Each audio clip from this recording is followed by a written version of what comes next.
I don't know. Tomorrow? No, let's do it right now. I'm very much looking forward to talking about this, like, very much. So Jaksyn, sorry, what were you going to say?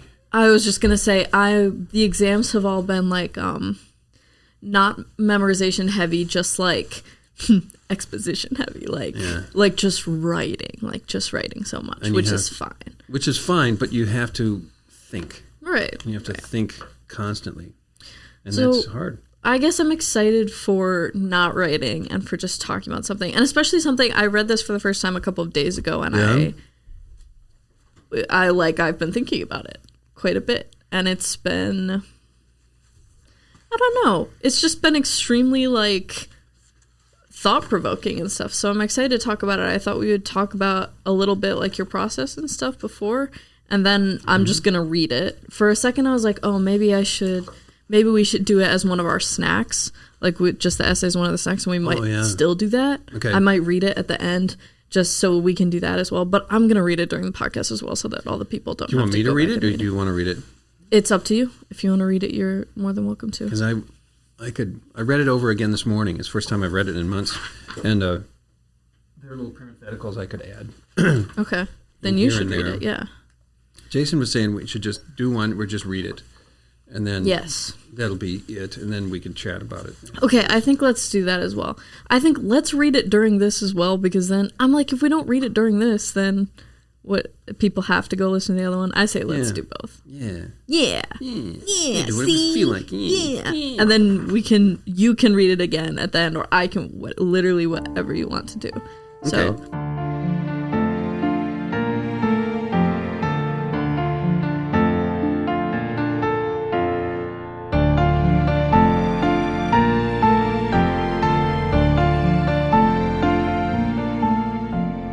Welcome to Whistle the Feast. My name's... Are we recording? Oh, yeah. Oh, should I have headphones on? Don't you want to wear headphones? I don't. Do you see how many piercings are on my ears? Look at them all. Looks great, doesn't it? But, it's quite, I know not to you because you think fashion. Piercings are kind of gross. But. No, Is that better? Piercings on me are kind of gross. Right. That's better. It could go up a little bit higher, I think, actually. No. Welcome.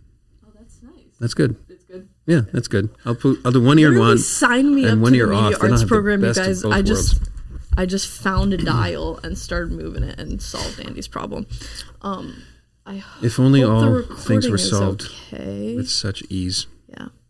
Well, that's life. Yeah, I hope everything works out all right. Anyways, welcome to Whistle Feast. My name's Norah Kratz. Hi, Norah Kratz. Explain who's with me right now. My name's Andy Overn. He's been with us before. I have been listener. I've been a whistler in the past, and it was fantastic. You guys do awesome work. Oh, thank you. What do you teach here, Andy? I'm a graphic design teacher primarily, but I teach drawing and illustration, and I teach the rudiments of user experience design and web design. Yeah. So Andy, our excellent graphic design, web design, illustration, etc. professor, has moved forward with writing a beautiful essay about, I think to me, it was about God's love. That was what stuck especially with me. Even though that's not actually the questions that you were moving forward with answering, I think those are kind of the conclusions that you ended up like centering it around. Yes. It's called The Resolution of Free Will and a Predetermined Fate, and I think it's amazing. And we're going to talk about it today. Wow. It's not long. Only a couple pages, pages. You know, it's really just I wonder if being a professor does this to you, where if you read something new and you want to remember it longer than a couple of days, you kind of have to write it down, you have to ruminate about it and record it. And so I've done this for several books. Usually it's a C.S. Lewis book that I read that triggers something like this, but I write it down because I want to remember it, say a year later, and not have to relearn that thing all over again. And so this time I wrote it all down, and I've got a couple others here too, which we're not going to talk about. And this one, I think this has been a question on my mind for a very long time, and I was just reading a C.S. Lewis book on miracles, and it had such a terrific answer. It changed the way I was thinking about a lot of things, because one of the things I do is I talk to students all the time who are about to graduate, and one of the consistent ideas they all have is that they're afraid about the future because it's uncertain. Yeah. And yeah, that's That's scary. And so that's part of it. And then part of it is the question of, if God knows everything and knows how everything's going to turn out, and he is omnipresent and omniscient and omnipotent, what room is there left for me as a free-thinking individual mind? Mm-hmm. And so the question has always been, those questions are answered by other world religions in a very sort of fatalistic way. It's, God, it wouldn't have happened if God wouldn't have mandated that to happen. Right. And so then it gets into all sorts of hairy questions about why would God allow that terrible thing to happen? Does God want terrible things for me? And I don't think that that's true, because it runs counter to the central message of the Bible, which is that God loves you. So, I mean, to clarify what questions Andy has been ruminating on, why do bad things happen to good people, which I think we can both agree is kind of the question. Like, I mean, people talk about that all the time. And second, is it possible, in his words, to rationally accommodate both the absolute free will of human beings and the omniscience, etc., of God? Like, and this comes up quite specifically in fields like yours, where you are at least practicing and hoping to be a creative person, and more creative, right? And creativity implies that your mind is your own, your thoughts are your own, and the original thoughts that you think are really original and not simply the result of either some random collection of neurons in your brain firing off randomly, or caused by some sort of stimulus, like a piece of bad fish that you ate or something like that. Yeah. So I guess that's also a great, I mean, one of my questions for you, like starting off, was like, you're an artist, and so, like you said, we think about these things because of, creative thought implies that. Right. I hesitate to even talk about this, because I'm not a theologian. I'm not trained in that area. In fact, I sent this to a colleague. His name rhymes with Shmai and Shmebig, and his reply was longer than the essay that I had written, because I didn't know, but this is like a hobby horse of his, that he just loves talking about this stuff too.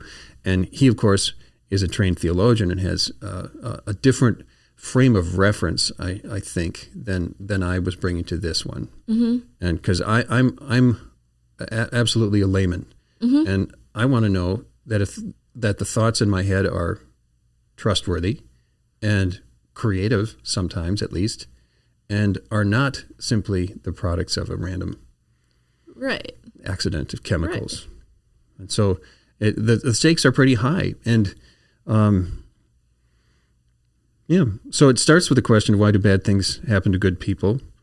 But it leads to a whole section of how to think of reality.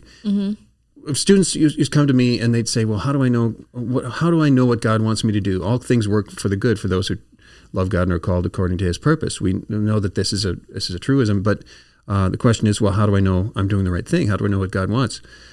And so for a long time, I was using the metaphor of Harry Potter. Remember Harry Potter? It's kind of a big collection of books, and then they made some movies. Where Harry Potter walks into Hogwarts the first time, and there's this giant staircase, and it rearranges itself depending on where they want to go in the dormitory. Yeah.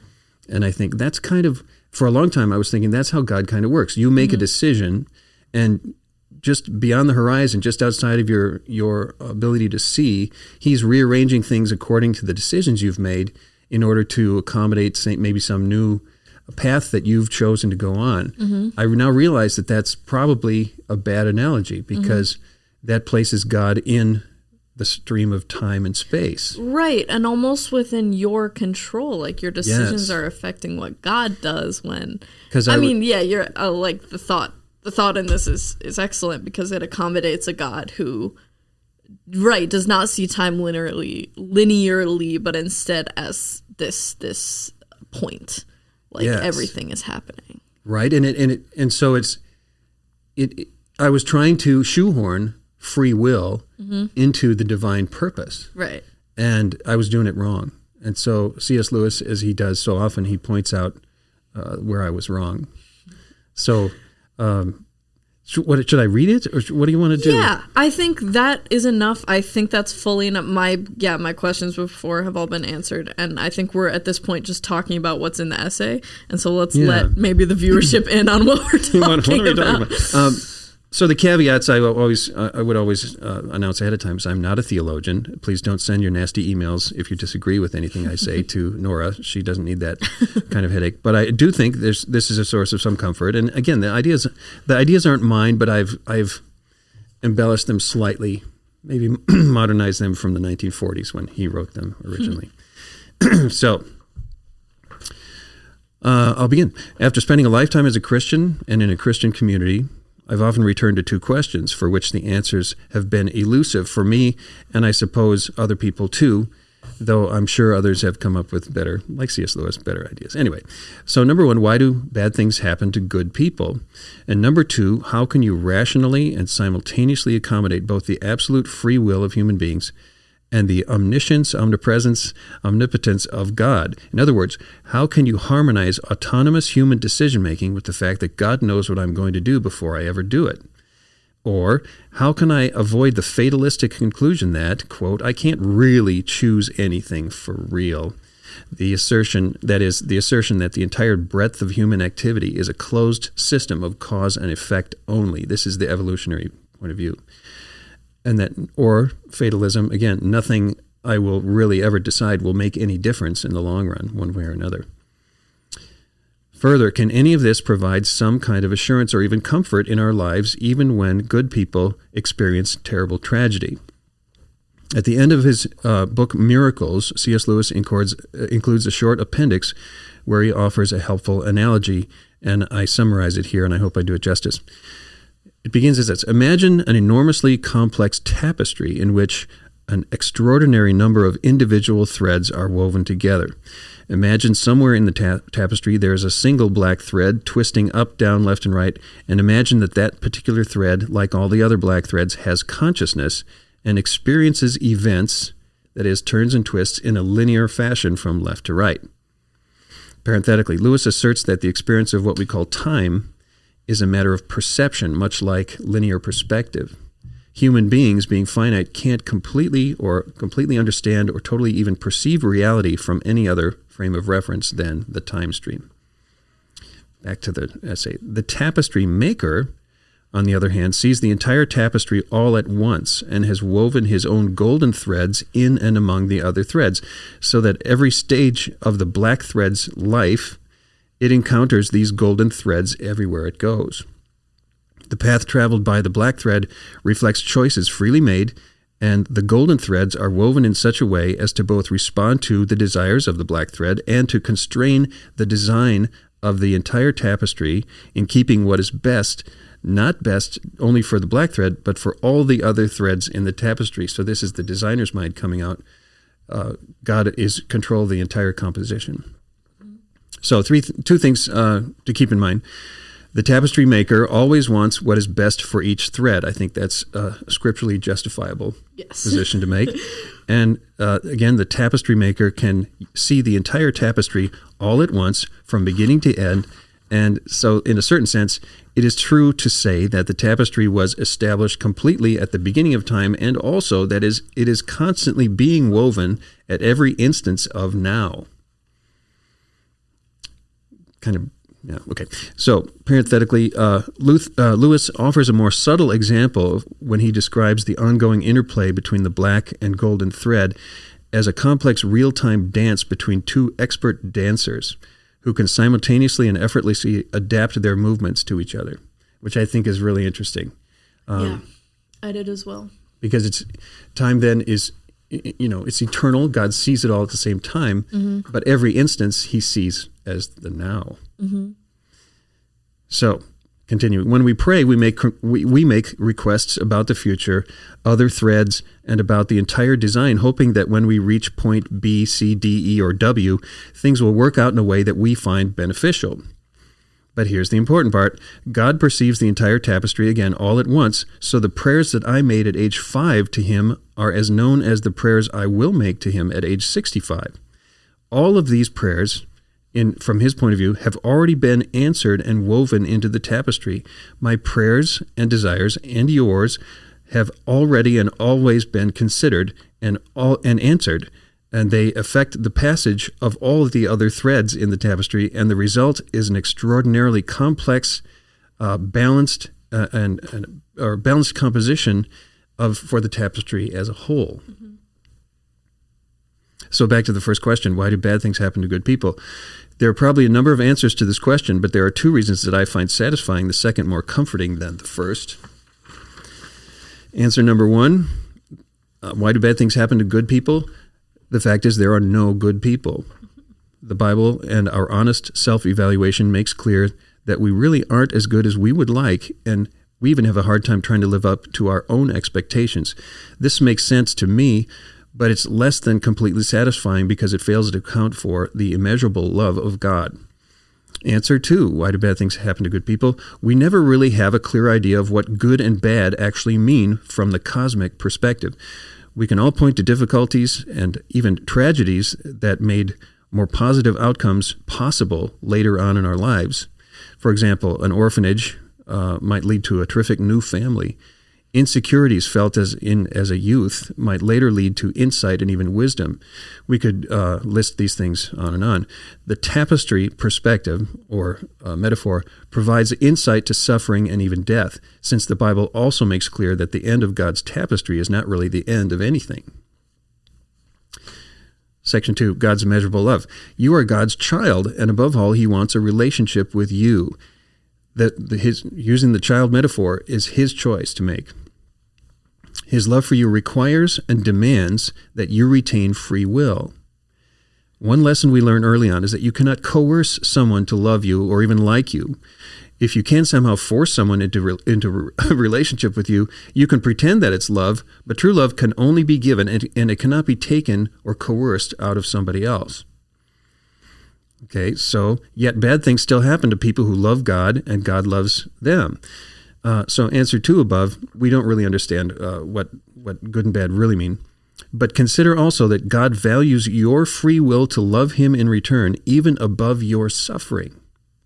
Because he knows that he knows what good and bad really look like, as distinct from our limited perspective and understanding, and he knows that your existence is not limited to earthly dimensions or time, and that what we see as suffering can be enlisted into a greater, more positive purpose. I think I'm going to stress that a second time, because we think that love means I'm going to make sure nothing bad happens to you. Mm-hmm. But again, you cannot coerce love. We can't. God could have easily made a race of robots, forcing them to love him at all times. But that's not really love. That's robots. That's AI. So, quotes from the Bible support this. Nothing can separate us from the love of God.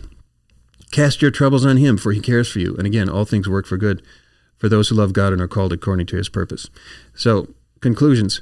So where can we find comfort in the presence of suffering? At a recent reunion, last summer I had a family reunion, and the conversation turned to divine providence, where we each recounted numerous times in the past where it became obvious that God was directing things behind the scenes for our benefit, even though the circumstances were very difficult at the time we were experiencing them. These things always seem easier to notice in retrospect if one is willing to be perceptive of them. But what does it say about today? Just as previous plans eventually became obvious over time and in retrospect, we have every reason to expect that other plans will become obvious in the future as well. In fact, we must realize that the plan is always and already underway. It is often just outside of our ability to perceive it, but that doesn't mean God isn't listening or that he's somehow punishing us for something we've done wrong. Remember, his tapestry is better than anything we could imagine for ourselves. Then I've got two postscripts. One is the Lord's Prayer. I've always glossed over that part in the Lord's Prayer about, quote, thy will be done on earth as it is in heaven, unquote. Of course God's will is done. How could it be any other way? But remember that God's love cannot be coercive. In this part of the Lord's Prayer, we are expressing out loud our voluntary and humble and free willingness to be part of God's plan, really his love in our life. It's like saying, I'm on board, bring it, and I'm ready to go with you because I know you're there and I'm trusting you. We have a relationship. Mm-hmm. Second postscript. Someday, if and when we are able to see the tapestry in its entirety, I imagine that we will notice some threads that have very few golden threads near them. The ability to offer love freely implies that love can also be rejected. And even the most ardent admirer will eventually give up after repeated rejections. In other words, I can't coerce love out of anybody, but they can certainly reject the love that I offer them. So even somebody crushing really bad on somebody else can't force that other person to like them, no matter how much they wish that were true. So what does it look like after God's love has been rebuffed? While it's inappropriate to judge anyone else's heart, and I don't want to do that, sometimes the evidence left behind can tell a story. Hell, in my opinion, is a tapestry without the golden thread.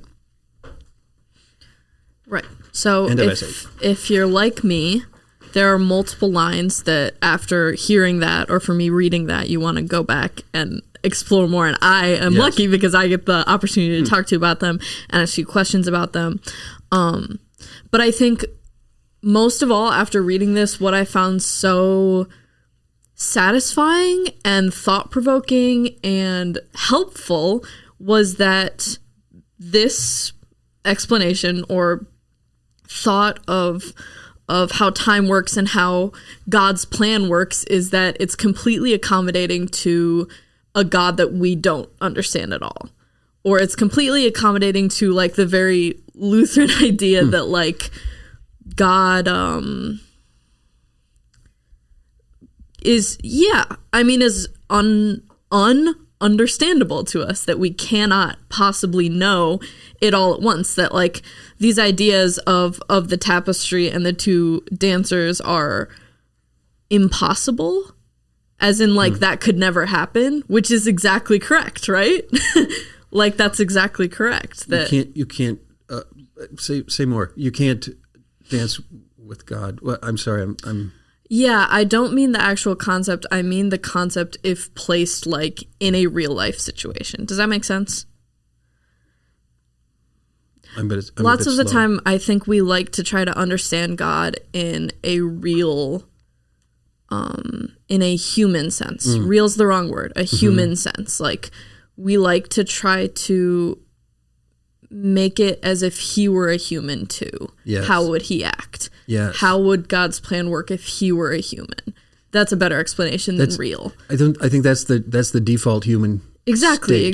When you think of a deity or a higher supreme being, I mean, the ancient Greeks they had this whole pantheon of gods, and they all had personalities, and they were vindictive and mean-spirited and jealous, and they would smite people for no reason. Yeah. So, yeah, I guess that's what I'm trying to say when I'm saying it's accommodating of a God that we aren't able to understand. I'm saying that it's accommodating of a God that is not human, that is beyond our, whose plans are beyond our complete cognition, right? Right. You know, and I guess the point is that the main through line of the entire Bible is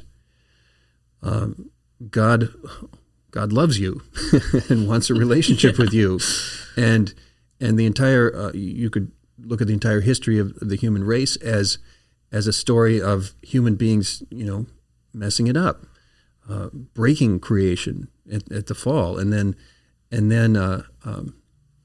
to a greater or lesser degree since rejecting the love that is offered to them on a consistent basis. Right. Which offering love on a consistent basis is also a very inhuman thing to do. Yes, absolutely. So yeah, I think for me, if like, do you understand what I mean by like, it was so satisfying because it, I think I've said it before that like, if we were able to understand everything about God, then he probably wouldn't be God, right? Right. Because that doesn't make sense. He's a product of your imagination. Exactly. He's capturable in my mind. Yes. That shouldn't work, right? Right. So I think that's what I'm trying to say is this is satisfying because it helps me to understand it while also making me okay with the fact that I don't understand, right? Okay, let's get into it. So first of all, I want to talk more about the tapestry idea, and especially the idea of time as this, as a, I don't know how to better explain it other than an object rather than a line. So a point rather than a line. And it's interesting that it comes up. I actually just watched a video about a woman who's getting like her doctorate in physics or something. And I don't have my doctorate in physics. And so I'm going to botch exactly like what she was talking about. But basically she explained that this idea of thinking about time as something that is other than linear, is absolutely how it actually is, like provable. Like that's how they think about it and study it when it comes to physics as a thing rather than a linear thing. She actually explained it exactly like this, that the version of yourself who's old and the version of yourself who's 6 are at the same time in existence, which is crazy because she's not Christian. She's not like, the point of the video had nothing to do with Christianity. Right. But she explained that like in the physics that she was studying, the classes she was taking, this is how they would talk about time. And so it's cool that like, I'd be curious to ask her what happens when you die. What if there is no 65-year-old you? If you never get that far? No, I find that's a very interesting.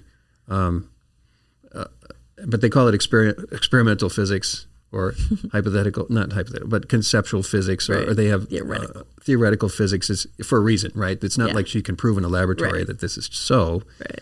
But the indications all point to the idea that may be the way it is. You know, Einstein certainly revolutionized the way Newtonian physics worked, and nobody can deny that is true. And he didn't like kind of maybe the Pandora's box that opened with the particle physics and shoot, I'm getting all the words wrong. I'm not a physicist by any stretch. Again, I'm a layman. I dabble. I want things to make sense, and I believe strongly that the Christian worldview is it's the most sensible. To someone outside of the framework of Christianity, it probably looks kind of wacky, but as God has said in the Bible, yes, right. But from a Christian perspective, on the inside, so to speak, it's a completely coherent it's a coherent system that is complete and satisfactory. And so that you could say a lot of things about Christianity and hypocrisy of Christians and all that kind of thing. But one thing I don't think you can really say is that it's an incoherent system of thought. And so I think Lewis is as good as any as an exemplar of somebody who just thought about it and was able to put it into words that the rest of us idiots could understand. He's very talented in that way. For sure. And I think that also, then I should also clarify what I'm talking about when I say this is satisfying because it doesn't make sense. It makes complete sense. I'm saying that I like that God is godly. Like, there's no human who could simultaneously be creating a tapestry or planning things out in the way that God is in this tapestry example. And there is no dancer who could predict movements the way that it's explained. Human dancer, but a godly one. He talks about an image, just more like a graphic image. I like tapestry better because there's more dimensions to a tapestry. The woven fabric is more complex. I thought about a lasagna. Of course, lasagna. It's got layers and ingredients, and they all move through but that was dumb. So, I like the tapestry. I think tapestry works. Now I'm curious about the lasagna, but I think tapestry works very well. I was just hungry. No, I think there's real comfort to be had in the idea. It would be great if while we are undergoing things that are traumatic or difficult or painful, we could rise above, so to speak, and see things from a different perspective and see how these things that were hurting us in the short term, in the here and now, were ultimately going to benefit us later, or even if it ends up badly, right? You end up with a terrible disease and you even die. Even the great truth is that the tapestry is only the beginning, and once you reach the end of your thread, so to speak, you are entering into that second level where where time no longer has that hold over you, and so wouldn't it be great if we could see all the good things that are going to happen 5 steps down the road, but you can't. But the comfort is it's happened before, it will happen again, it's happening right now, and so there really isn't a whole lot of reason to get all anxious, I guess is the word, and worked up about it. Okay, so we've talked about, you're a graphic design teacher, you wrote this is like theology. We've talked about physics already, and you've talked about a desire to understand being the reason that you're looking at this stuff and that you're writing about this stuff. This is slightly tangential, but I want to ask you about it anyways. What advice do you have for continued education? Isn't that a weird one? I have continued in my notes app. I have a note. I have a note that's called where is it? For continued education. And it's stuff that I'm like, you need to remember to keep doing this after college so that you can keep getting smarter, right? So it's like watch movies and analyze them and free write about them, reread your notes from different classes yearly, have a yearly review list of books and articles, write 1 essay a month, learn new mediums. One of mine also is get all of your professors' emails so that you can occasionally email them and ask them what they're interested in right now so that I can learn what new interesting things from people who are actually in the field. So that's what I'm talking about continuing education. You haven't been in college for 10 years or so. 10 years. But you're still continuing to try to make sense of things that has which has moved you to not only write an essay but like learn about a whole variety of different things. So what you got? I think in the end you either level up or you will what's the best way? You will stagnate. Yeah. Right? If you, because when you're old, certain ideas change their salience, right? The idea of retirement, of approaching old age and that kind of thing, it's a very different frame of reference than when you're 22 or 24. Yeah. Because, and this is the great benefit of teaching here or at any college, I suppose, is you're surrounded by 20-year-olds, and everything is forward thinking all the time. Yeah. And it's only when you go home and you realize, my kids are grown and they're out of the house, and there's really not, there are very few mountains left to climb that matter anymore. And in one respect, it's very liberating because you don't really care what people think as much as you used to. Yeah. Because you don't have as much to lose. I hope, knock wood, that the job I have here is secure until I retire, and so I'm not trying to impress a future boss or create a portfolio of work that's going to knock people's doors out.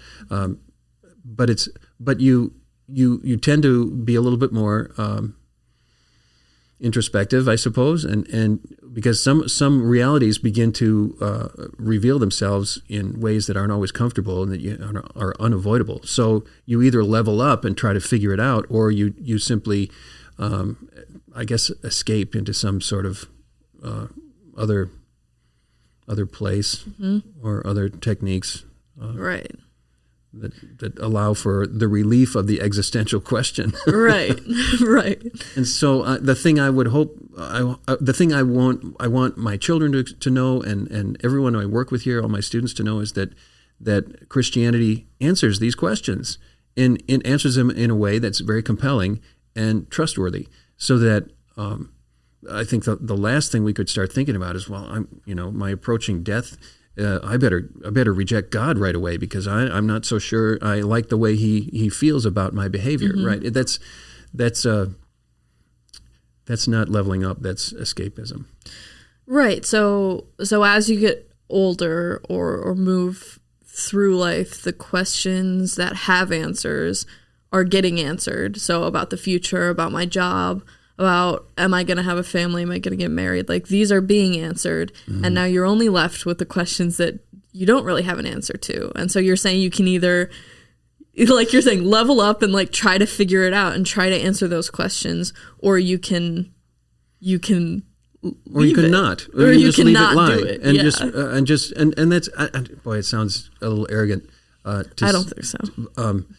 And it's not that these questions don't matter when you're 24, but it is a different kind of relevance that they have. Yeah. And I don't think that's what you're saying at all. And when you're 24, there's 8 million more things you have to have on your mind. Very, very pressing things. Very pressing things that are very anxiety producing, which is the natural result. And so the question is, how do you deal with anxiety? Is there a way to deal with anxiety in a satisfactory way? Or do you just booze it up and pretend that it's going to go away?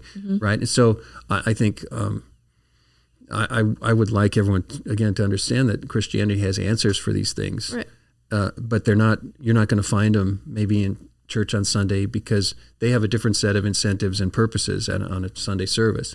But your pastors, one thing, I am pro ELS, and one of the reasons is I know that every pastor is an educated man who is adept at ancient languages, right? And they have actual insight. They'll have the answers if you ask. They could bring wisdom to the table if you asked them to, and so you could wait for that or ask questions, or you could just you'd start to get interests. Yeah, I think people often talk about curiosity the same way they do maybe creativity or the act of creation or art in general. They talk about it as like an extra thing, a fun thing, not necessarily a need or a sustenance. And I think when we're getting into this kind of thing, we see where curiosity sort of is needed for a kind of peace of mind, or for a faithful person, curiosity is extremely important. Like the willingness to try to find questions to these answers, that a healthy Christian is maybe also a curious Christian. So I think this podcast does a pretty good job of encouraging people to be curious, but I guess I just want to reiterate that like with everything you're saying, I mean, you're just backing up this idea that curiosity is not it's a very fun trait and it's a good thing to have, but it's also not like something that's just nice.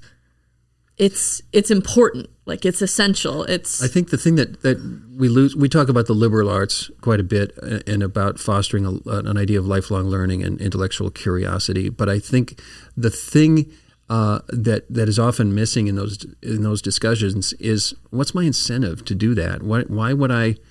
If I can doom scroll on TikTok for the next 4 hours and enjoy myself, why would I pick up a book and start thinking about deeper questions? And I think you kind of, I can only speak for myself, as I kind of, I'll confess, I kind of want to know, I want to kind of be the guy who knows things. And I want to have answers for myself. And for me, it started out, evolution was sort of I read a couple of books I always, as a Christian, I consider evolutionary theory to be dubious. I'll go on a limb and say sometime in the next probably 50 years it will be discredited as a scientific theory. Now, that in the ears of some people listening, that makes me a crazy person. Right. But I wanted to know for sure, so I started reading books about it, and so that led into other questions. I wanted to know. I watch the news, and someone tells me one thing, that inflation is this. The other person tells me inflation is that. So I said, well, I want to know the truth. So I started reading books on economics, and I found that to be very satisfying. But then because you want to kind of make sense of the world as you move through it. And then the deeper the questions get, the more sort of existential you want to answer those too eventually. And you could do a whole lot worse than C.S. Lewis. I mean, I'm most convinced by people who begin in one place and end up someplace totally different.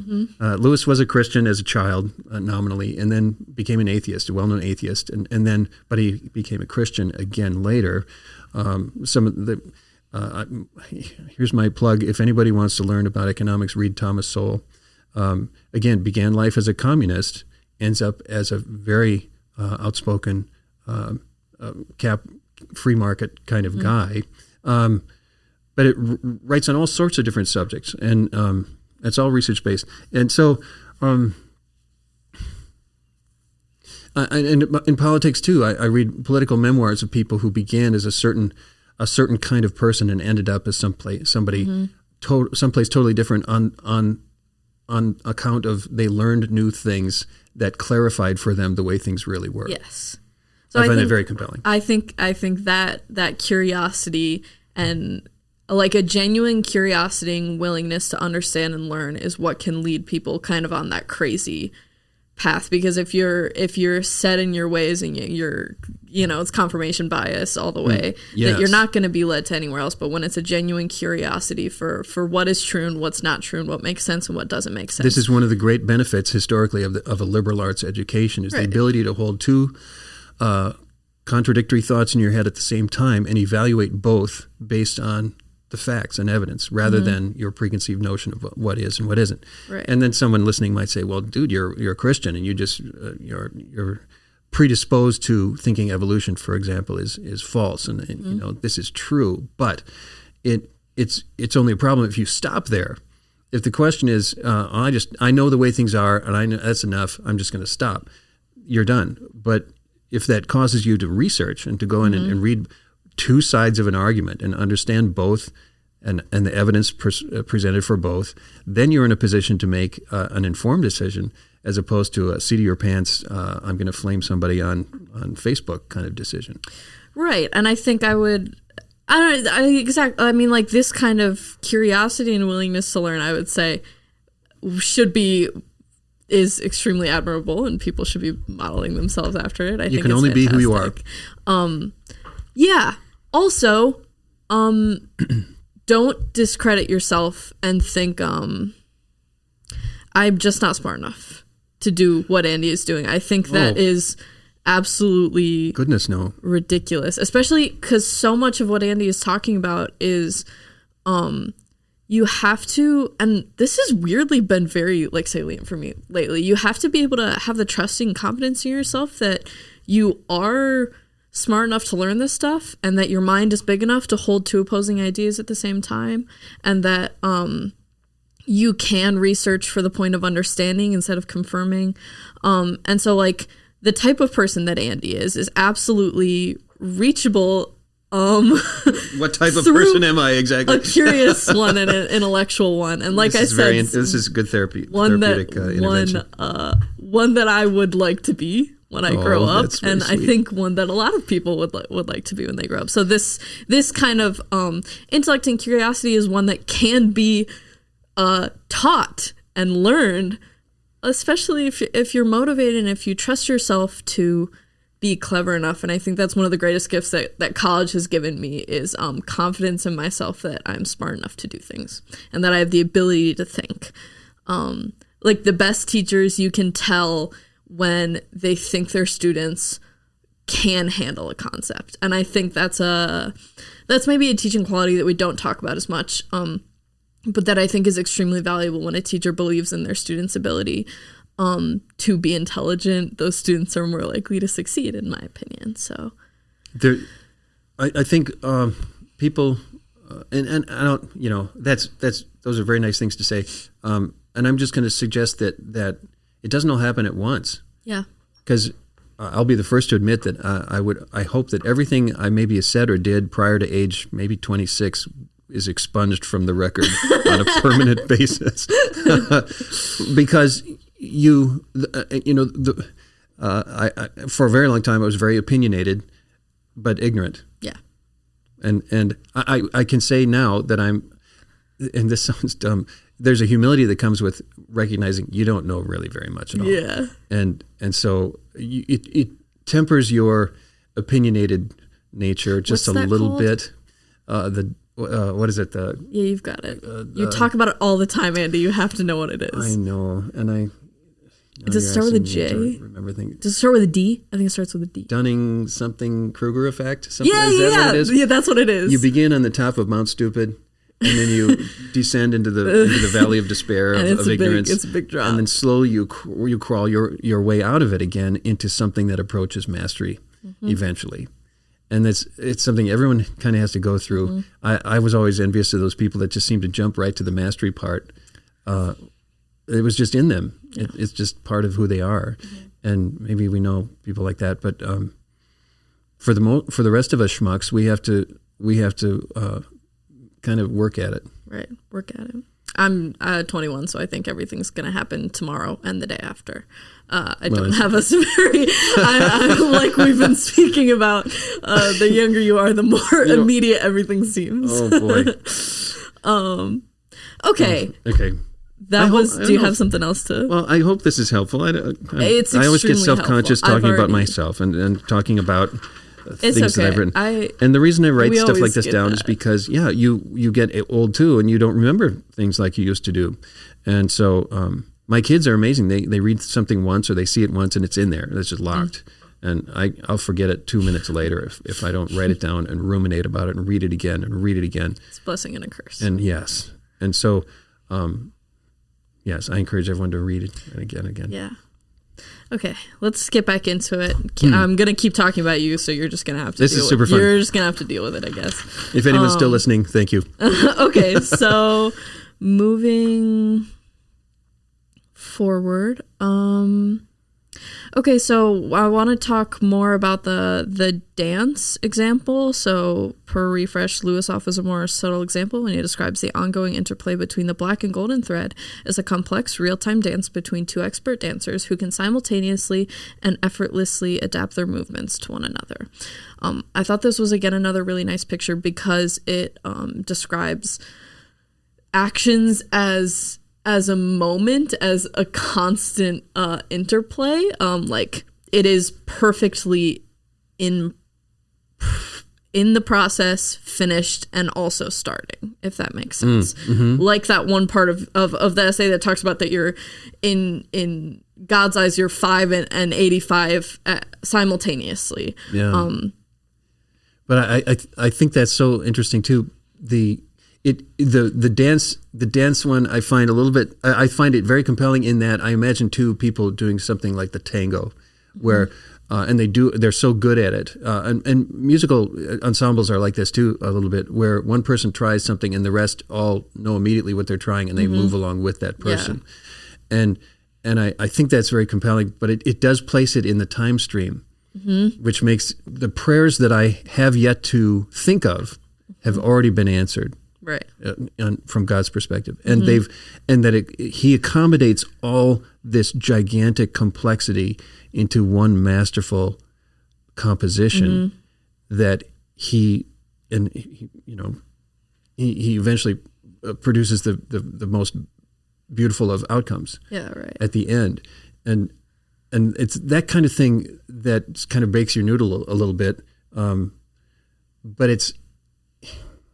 it doesn't diminish the fact that the thoughts you had were yours, the prayers you asked were yours, and they were produced by, there's a whole system of thought, a materialist perspective that says all intellectual exercise is a closed system of cause and effect.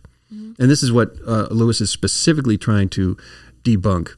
And so I have a separate essay on that one. But the gist of it is that from a materialist, non-supernatural point of view, there are no such things as original thoughts. They are simply an effect of a chemical or an atom that triggers in your brain and it produces this, produces that. The problem Lewis points out is that if that were true, there's no mechanism in that system that can help you decide which ideas were true and which were false. Right. There's no validity. So the example I like is, and I like it, maybe no one else will, but imagine you drive home from work every day and you're listening to a podcast or in the news program, and after you listen to 6 months, you start to get a feeling for the way things are based on on what you're told. But then you turn it on the next day, and it announces that everything you've been listening to for the last 6 months is the product of an AI bot that is generating concepts randomly. Mm-hmm. So there's, essentially a random concept generator that's just spewing things in your ear. Mm-hmm. So the question then becomes, how do I know if anything I've been told is trustworthy? And this is the great fault of a materialistic point of view, in that everything in your behavior and everyone else's behavior and entirety of nature is the product of a random generation of impulses or causes. Mm-hmm. And so the effects are simply like billiard balls bouncing around. And the problem, of course, with that is that all knowledge is now suspect. Mm-hmm. There's no such thing as a fact. And this is obviously a problem in education, in any kind of situation whatsoever. And so the postmodernists will say that any attempt to claim truth is a power grab, and it's inherently untrustworthy. I once had a conversation with a guy, another scholar. Well, a scholar. I'm not a scholar. He was a scholar, and he's written. And he was a professor at another college, and he said, I mentioned the comment. I think truth exists apart from what I feel about it or how I think about it. And he said, "Oh, no. Truth does not exist. That's a silly notion, and you shouldn't." And I said, "No, just a minute. You're a professor. Every day you stand up in front of a room full of people and you tell them the way things are. You lecture to them." And he says, "Oh, no. That's just my job." And I thought, well, that's interesting. Yeah. Right. So I will live a certain way, but believe a different way. Mm-hmm. And I think if my opinion is the postmodern world, that sums it up. It's the ability to have a certain set of ideas in your head and live a life that's completely antithetical to those ideas, even contradictory to those ideas, but still feel okay about it. Right. It's this crazy jump from positivism that there is objectivity and that we are building on solid foundations of truth after truth after truth, and that we're slowly figuring things out about the world, which, as you said, from an atheistic point of view, cannot be true, because if thoughts are just random organizations of chemicals in our brains, then positivism cannot be true. And so this crazy jump to, like you said, to postmodernism, that there is no truth. But unfortunately, that's also a completely unsatisfying way to live, and literally cannot be the truth then. And that postmodernism can't be the truth. Both approaches it disproves itself. Completely destructive to any kind of notion of the things that make culture possible, that make civilization possible. Mm-hmm. And many authors, many authors have come to the same conclusion. Francis Schaeffer, Nancy Pearcey have written extensively on how Christianity is the only system of reasoning, shall we say, that makes sense of the reality of the world as we experience it, as opposed to what we really wish it were. Mm-hmm. And I find that very compelling. Right. It's really interesting, and postmodernism always strikes me as this weird, talking about curiosity, kind of like death of curiosity, of that if nothing is true, or if whatever I want to be true can be true, why are you learning about new things? They might not be true, or they're not true to you, or, if anything can be true, why are you learning about anything? and it becomes relevant every single day when you read the newspaper, or remember newspapers, when you read the news or hear the news or watch your podcast or listen rather, the searches for truth and meaning and objectivity are struggles in our culture now in a big way. Yeah. And so these you can't say that these questions have no relevance, right? Yeah. Oh, you're just thinking philosophy and it doesn't really matter in my daily life. And no, it's our culture is being affected by these questions continuously. Right. Like you said, once you get the things out of the way that can be answered, you're left with what can't be answered. And maybe this the efficiency mindset and the fact that we are being constantly fed information is a tactic to avoid those questions that don't have answers as much as we possibly can. I would say that's a different discussion. I also think it's interesting how, like, what you're speaking about, like a death of curiosity is completely antithetical to how God has clearly created the world as this cornucopia of new information and new knowledge that he gave us. He didn't have to make everything as interesting and as beautiful as he did, but he did. And so an unwillingness to learn about it, or the idea that none of it can necessarily be true, I think is antithetical to what creation clearly is. Maybe. It's right. It's antithetical to the way you experience every waking moment of your life. Yeah. Right. But we choose to do that because, or some choose to do that because the idea of confronting a deity that cares about what I do is a very scary thing. And people look at Christianity as, oh, you're just a Christian because you think God is all love and you just want to. It's no. Christians know better than anyone the stakes of your character, your moral character, and so no,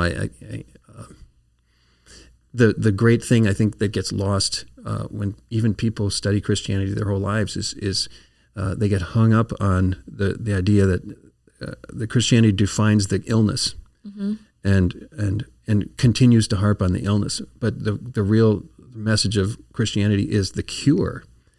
Right, the illness is only there because if you didn't have an illness, you wouldn't need the cure. So you must mention it at least in passing. But the cure is always there.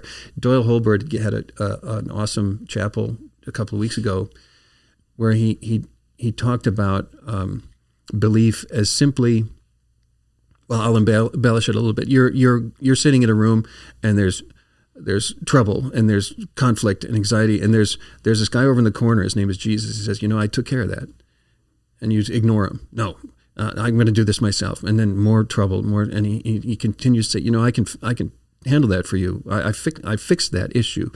And Doyle's great thing was, faith is really just saying, yeah, I'm persuaded.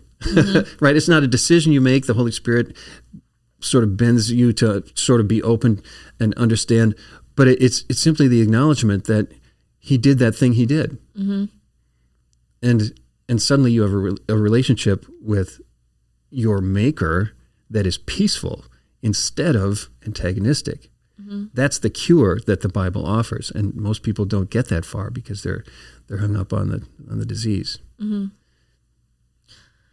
So all of what we've been talking about as far as like alternative explanations to what could be going on, or those questions that we can't answer on our own, I think kind of leads into what I thought was one of for me, the most striking line in the essay, which was God's love for you requires and demands that you retain free will.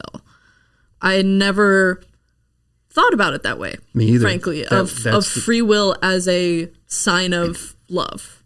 But it absolutely is. I mean, the way that you describe it here, just the way that we know love works is like, well, yeah, right. It has to work like that. You can't get a dog to like you, much less another human being, right? And because you could feed the dog every day, and theoretically it should become attached to you somehow. Cats don't work that way, but just from our cat. But the thing that kind of blew my mind was the idea that God values my free and independent will. He thinks that's more important even than the amount of suffering I have to undergo. Because of that free will, is that what you're saying? Because he allows bad things to happen to me when he could easily just program me with an instinct that avoided all trouble, right? We could have all been programmed with something that treats everyone nicely and we all walk around like little robots, but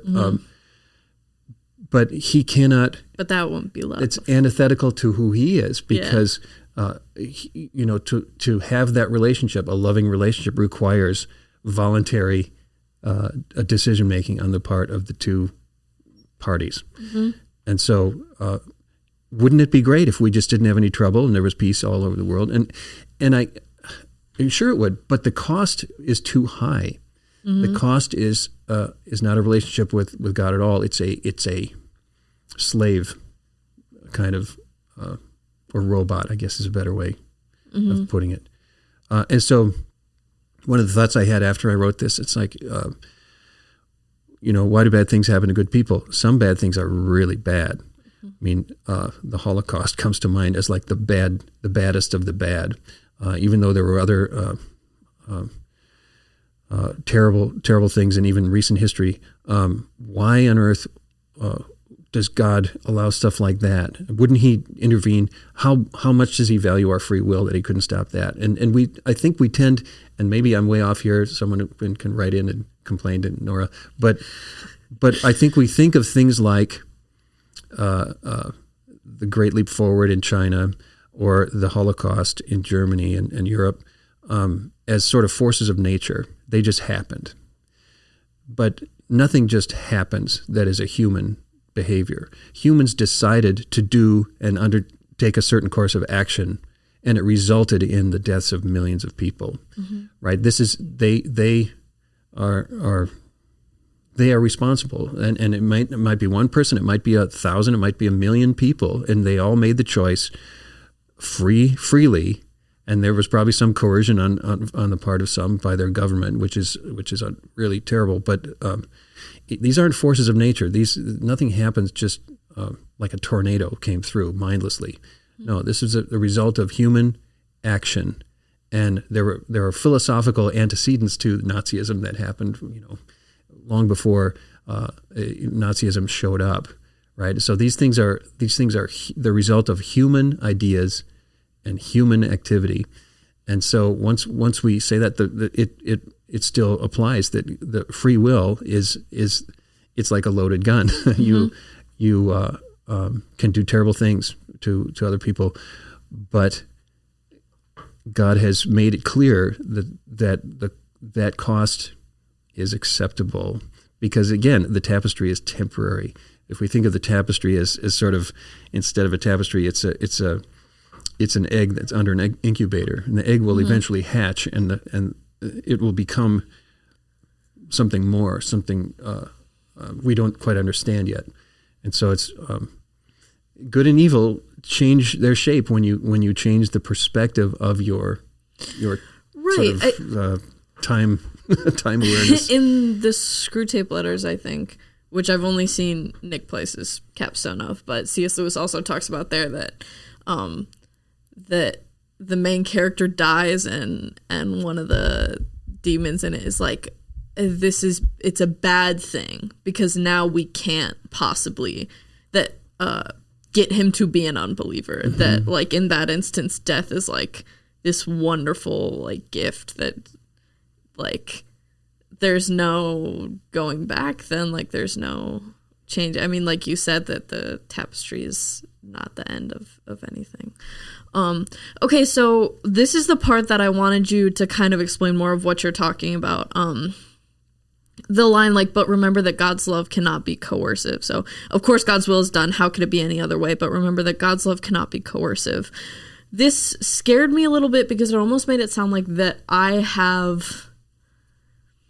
can change or affect the plan God has the plan God has, and which freaks me out because I'm a sinful human being who doesn't know what I'm talking about. So can you explain it again and make that less scary for me? I was approaching it not so much as decisions you make, but just what is love? What is the nature of love? And it because love cannot be coerced, I cannot force you to do anything. Right. So I must allow you the room in which to make mistakes.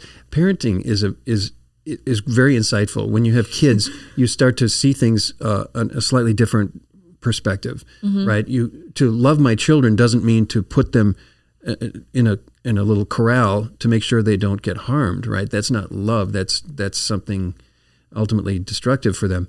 And so you have to allow a certain amount of flexibility, a range of motion that you might that makes you uncomfortable sometimes, because in the end, because you love them, you need them to develop the resiliency, the ability to pick themselves up when things go bad and dust themselves off and just go back into the fight one more time. And you can't do that by protecting them all the time. And so perseverance builds hope, and hope builds character, and et cetera. And so the idea of God chooses to describe himself to us as a father, right? And why would he do that? Because he thinks that metaphor is appropriate sometimes. And so the human being is given a certain a range of motion, and many humans take that freedom and run with it. And to the end, like at the end when I talk about there are very few golden threads left around some people, because they have rejected that love to the point where God just says, fine, you're on your own. and terrible things usually result. So it's not so much what I'm choosing to do, but it's the nature of love and the freedom that it requires. Right. Does that make sense? I think so. So that even in that learning environment of like perseverance and character is still under the umbrella of things that God knows and has planned and is actively weaving and has woven and always has been weaving, of the idea of time as a thing rather than God wants a relationship with you, one-on-one, right? And that the result of that relationship is peace with my Creator. And in that relationship like that, it has certain implications as well. Like I'm not responsible for, say, your relationship with God, because it's a personal thing between you and God. And so I can offer you advice maybe on things to avoid or something like that, but I can't sit up and say, well, Norah, her relationship with God is terrible because she's done this and she's done that, and what a terrible person, blah, blah, blah. That's completely inappropriate. And so the relationship is the important thing. And it's like me, I can't comment on anyone else's marriage. The only thing I can have any sort of direct contact or influence over is not my marriage with my wife. And so beyond that, it's probably inappropriate for me to judge other people based on the relationship with somebody else. That's none of my business. Right. And I think that helps a lot, because it helps me to to remember that, like, this isn't a partial attention situation. It's not like God has anything automated. Does that make sense? That God's full attention is on every one of us at all times. That, that nothing is, like you've been saying, programmed or robotic or automated about our relationship with God or about the plan that he has for us. It really sort of amplifies the importance of faith as an active thing on your part. And then, why do we go to church every Sunday? We don't go to church to listen to the pastor necessarily, though that can be one of them. Maybe we go for the music, but we go there because our natural inclination is to separate ourselves from God. We're seeking that divorce all the time, right? And he's like, no, come back to me. And so the work that we do in order to maintain that relationship is vital and necessary. And without that, there's a real danger. So how does that reconcile with, I know, like, especially the Baptist church, which is where I grew up, that's what everyone was, is a lot about us accepting God into our hearts and about our actions about faith, which is why it can get scary when we talk about things that us being active in our faith, because we want to avoid the idea of us saving ourselves, which the idea of accepting Jesus into our hearts is saying that we are at least part in have control over our own salvation. So can you help me understand or reconcile? Think about falling in love for a minute. Yeah. When it's not like I can't speak for everyone, but love in the romantic sense, nobody just walks in a room and says, you know what? I love that person, right, and I'm going to love them now. And starting right now, I love them, and so there is a certain amount of conscious effort that involves working towards a marriage and say something like that. But love comes on you, right? It's just sort of it's a thing that grows almost apart from your desire to grow it or not to grow it. You can reject it, you just walk away or remove yourself. These are always our options, but it's not like it's not like decision theology is kind of what you're describing, where I decide now I'm in love. You'll never hear anybody say that, right? Because they don't really know what love is, right, if they do. And so,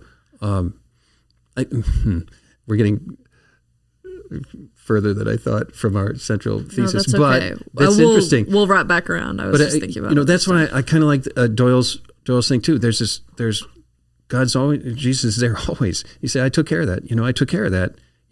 I can help you with that. And we can always ignore him. We can actively ignore him. But then it's like suddenly you develop this trust that says, you know what, he did do that for me. And I didn't decide to suddenly believe that in the way I decide to have a strawberry instead of a peach. But it's something there's, Luther talks about the workings of the Holy Spirit. It's a gift of God, lest any man should boast, right? And so I think for what our limited human understanding of love, right, is always going to be inadequate. Because this love is not that love. Right. It's perfect. It's perfect. Which I guess, kind of moves into... this can be hard, I think, especially for it can be hard for Christians to, this idea of God's plan for us can be hard for Christians to trust in. We fail it all the time, trusting God's plan for us, and need constant reminders that this is a plan that requires our absolute trust in God, but he doesn't ask that of us sort of randomly. I mean, he balances it with absolute love from him, right? That we can trust completely in his plan for us, as he's told us multiple times in the Bible. And it never really goes away. The prodigal, Jesus had a great story called the prodigal son, and the whole thrust of that story is, his love never fails. It's always going to be there. And as a dad, you kind of get that in a new way when you're a dad. And I think there are reasons why God chooses a metaphor of a parent and a child to explain the relationship that he has with us. I was about to say, this is kind of tangential, but we've brought it up a couple of times, so I think it's cool. I always thought it was really good that he used a father and a child relationship, because not everyone knows what it's like to be a parent. Not everyone knows what it's like to be a sibling, but everyone knows what it's like to be a child. Everyone has that experience to be able to understand what God is describing his relationship with us as, which is really cool. So talking about this plan that is underway, will be underway, and has always been underway, is really cool. It reminded me of and how that plan completely reflects God's absolute love for us. It reminded me of this movie we watched in one of my classes called The Tree of Life. I don't know if you've ever seen it. It's a strange movie, but it is cool, and it's very Christian, which is cool. Brad Pitt's in it. Very Christian movie.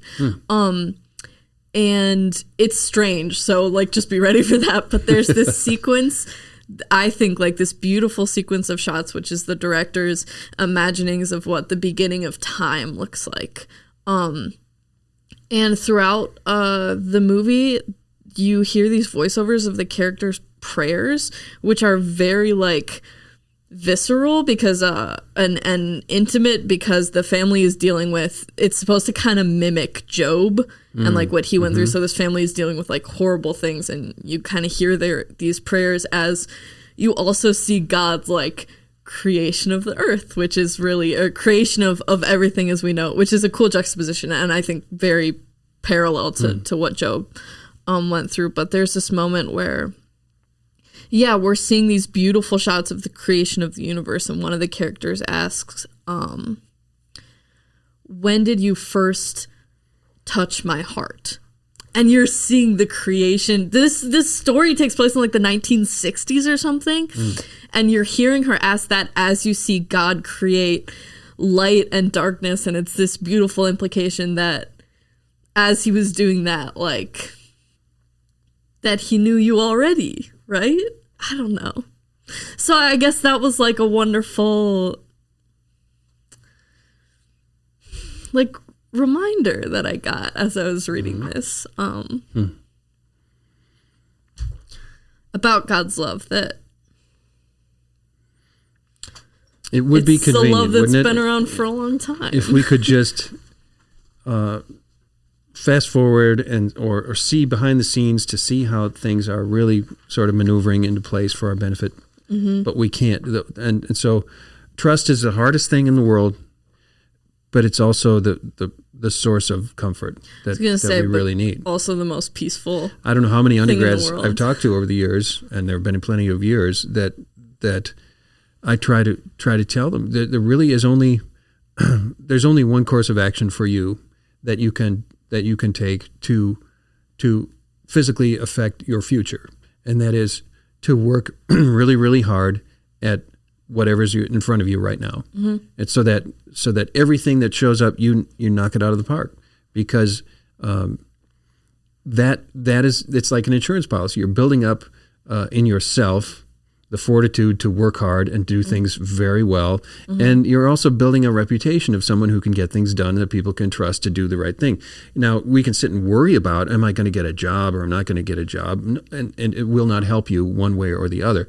But by working really hard at what you have now, what God places in front of you today, I could list a dozen things that sort of appeared out of the blue in my past that later on became so obvious that I needed to know that in order to do the next thing he had in mind for me. And so that should be our sort of default position. It's like everything that's in front of me now, even that class that I don't particularly like, or that relationship that just went really south, these are all things that are building into something new, right? And I think the only way that you can screw that up is just say, I don't care. No, God, I don't want your plan. I'm gonna go and find my own way and do things that I know probably aren't the wisest because I feel like it, and that's a problem, right? That's not getting on board with God's plan, working in the tapestry. It's the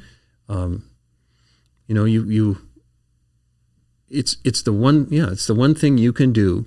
And as far as I can reckon, it's the only thing you can do to affect your future in a real way. But I think even in that, we have seen or have heard about God's insistent love, that even as you stray away, it's not like God is no longer with you. Like, that no human while on earth has ever felt. Is it true that no human alive on earth has ever felt what it's like to completely be without God? That he's always with all of them until eternal death, which, like you say, hell is a tapestry with no golden thread. And so, wow. In Romans, it talks about after a while, God left them to their own devices. He said, if this is the way you want to have it, fine, have at it. And the results are the results, right? And who could possibly know for sure? But when you hear about someone who walks into a school and shoots up a bunch of places, that's as dark a place as I think you're gonna be able to notice. And when I talk about there's no golden threads going on there anymore. The threads have all been cut and rejected and dug out and thrown away, and that's the kind of dark place it leads to. I don't know how else to describe it or to explain it, really. I think I understand that. I also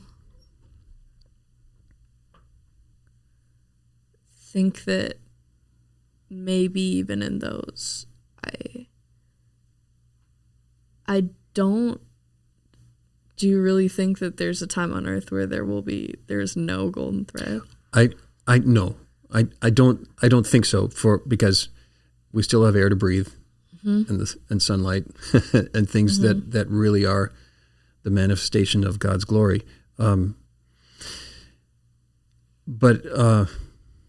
Right. And that's why I say no one can say for sure. Right. But boy, it sure seems to fit the bill, doesn't it? I mean, I don't know what goes on in the mind of someone who has decided that the slaughter of innocents is the appropriate course of action. Right. It's coming from a place, not from a place of light. Right. And I think that's when the fact that we don't get to see in other people's hearts, and that we can't see what God's plan is, and that we have no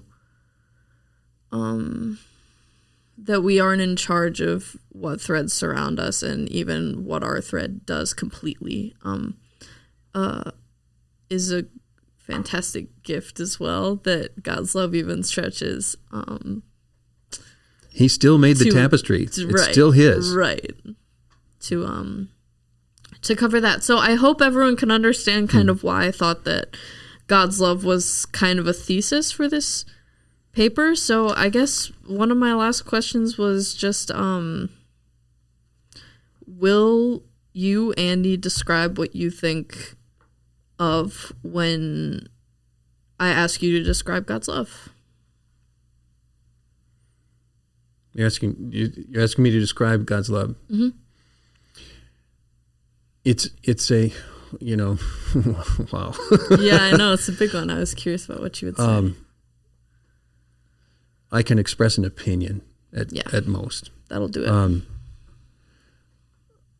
He's always in the corner with his hand out, reaching to you, and he's always waiting for you to just. I think I'll reiterate, that the eye-opening thing for me was that God's love is not coercive. It's not love if it is, and so it's clear from the reality in which I live that He values my independent freedom of thought even more than the amount of suffering and tragedy that I may have to go through, because He could, with a snap of His glorified fingers, make it all go away. Yeah, but He doesn't, because that would sacrifice that nature of the relationship, which is voluntary. Right. Even I think that says like the fact that this whole discussion, the fact that we're able to discuss this and stuff is just further evidence then of God's love for me, that I have free will to think about it and to try to understand it. And it has, even though I can't. It has effects. It has externalities. Because now if I have a thought, I know it's mine. I can trust. I can evaluate whether my thought is true or not based on facts. Or if I come up with an idea for a painting tomorrow, I can have some confidence in the fact that yes, this is my idea, and it's not some strange, robotic response to a piece of bad, meat that I ate yesterday or something like that. And so, boy, I'm really getting off track here. But don't worry about it. No, your mind is your own, and your thoughts are your own, and your creative output really is creative. Mm-hmm. Yeah, and so we are called to love God with our heart, our soul, and our mind, which it's a calling. It's an intellectual calling as much as anything else to take the gifts that He may have given you and use them in such a way to do the work that He would like you to do. Mm-hmm. And that sounds so. That sounds almost mandatory. He's got to do work. All this work I got to do. But I can only tell you from experience that the work that He gives you is awesome. Right. Because He wouldn't give you that work. He wouldn't prepare you for that work if you weren't just right for that kind of work. And so it's not work at all then. It's right. It's something better. I just read Ecclesiastes, Purpose which is what I it is. haven't done like a Bible study on Ecclesiastes or anything, but it does talk a lot about work in there and delight in work, and it was extremely satisfying for me to read because I love. Right now, I'm blessed to love a lot of the things that I'm doing, and that was, I don't know, just very validating to read that the author describes like finding joy and delight in what God has given you to do, and I think that creative freedom lines up with really well with, I don't know, what I was saying about what I think God's definition of love is with, in that creative freedom, that free will, there's a fear of it relying only on you or being alone that God immediately takes away by saying,